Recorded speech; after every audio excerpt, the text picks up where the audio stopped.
Bienvenue sur Africa 24 dans cette nouvelle édition du QG News. Voici les titres de l'actualité. Olivier Maafali nommé Premier ministre à Madagascar. Il succède à Jean Ravélonarivo, dont la démission a été annoncée dans la confusion vendredi dernier. Les Malgaches attendent désormais l'annonce des membres du nouveau gouvernement.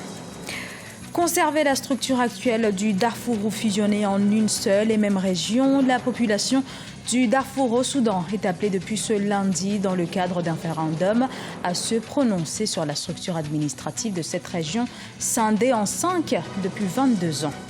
Puis au Burkina Faso, un bloc de 26 partis a formé une coalition pour soutenir le programme du président Roch-Marc Christian Kaboré. Ces partis sont issus principalement de la gauche démocratique.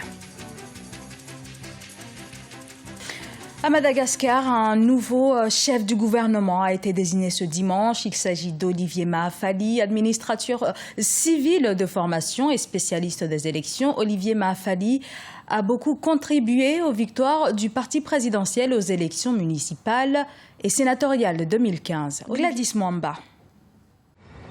Un nouveau Premier ministre à Madagascar.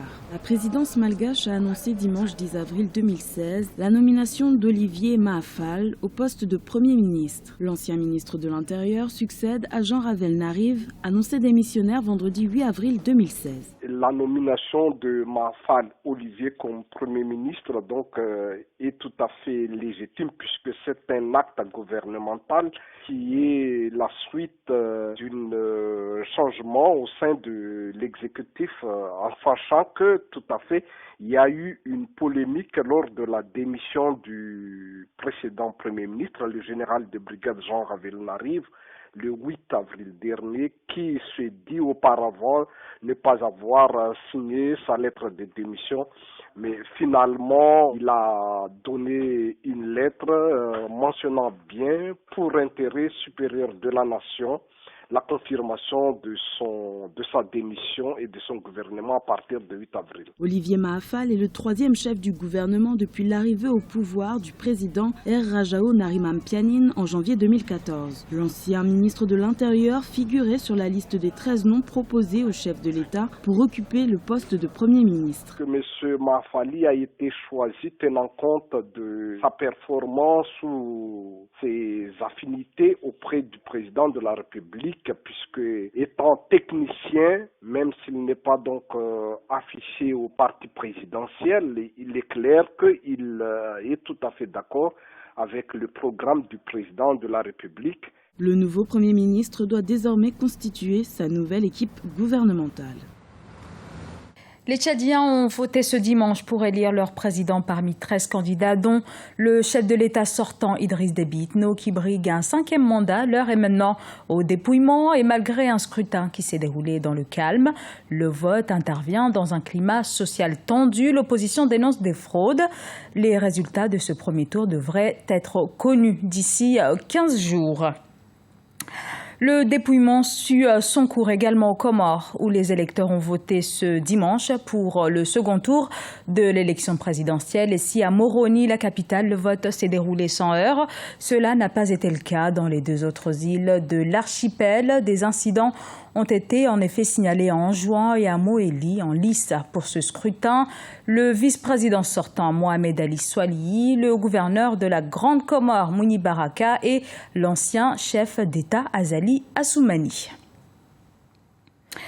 Le référendum sur le statut administratif du Darfour, divisé en 5 États depuis 1994, a commencé ce lundi au Soudan. Cette consultation voulue par le président Omar el-Béchir est l'objet de controverses. Certains y voient en effet un prétexte pour imposer davantage l'autorité du chef de l'État dans cette région de l'ouest du pays, au sous-sol riche notamment en pétrole ou encore en uranium. Gladys Mwamba.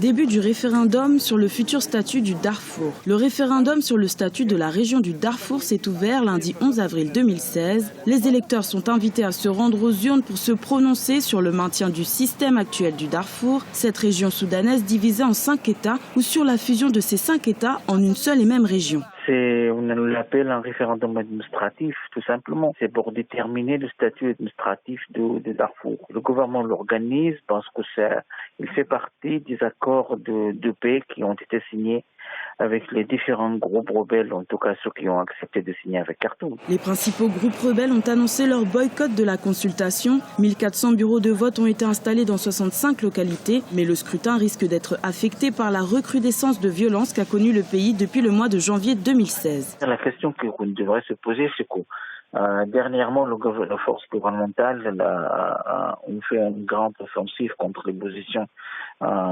des rebelles ou ceux qui en restent, en tout cas dans les régions montagneuses de Jebel Marra. Et que ces attaques ont provoqué de nouveaux déplacements. Il y a environ 100 000 personnes qui ont été déplacées depuis le début de l'année. Pour les observateurs étrangers, la situation actuelle que traverse le pays n'est pas propice à la tenue d'un scrutin. 2,5 millions de personnes ont été déplacées pour fuir les combats et se réfugier dans des camps. Les électeurs ont jusqu'au mercredi 13 avril 2016 pour se prononcer sur ce référendum administratif. Dans le reste de l'actualité, 26 partis politiques de la gauche démocratique ont créé une coalition qui prend le nom d'Alliance des partis de formation politique de la majorité présidentielle. Son objectif, soutenir le programme quinquennal du chef de l'État burkinabé, Roch Marc Christian Kaboré, qui vient de faire le bilan de ses 100 premiers jours à la tête de l'État. Ali Nguindo. 26 partis politiques burkinabés pour soutenir Roch Marc Christian Kaboré. Le 8 avril 2016, une coalition de ces partis a rencontré les médias burkinabés à Ouagadougou, la capitale. Objectif, exprimer leur satisfaction par rapport à la conduite des affaires par le nouveau président des hommes intègres depuis son accession au pouvoir. L'Alliance des partis et formations politiques de la majorité présidentielle a pour mission de soutenir et de défendre le programme du président Kaboré. Ce qu'il faut retenir, c'est que la plupart, c'est des partis satellites, des partis qui ne pèsent pas sur l'échiquier politique. Roch Marc Christian n'avait pas besoin de cette coalition. Il a tout le moins besoin d'une opposition forte qui doit jouer son rôle de contre-pouvoir afin de l'orienter ou de l'interpeller.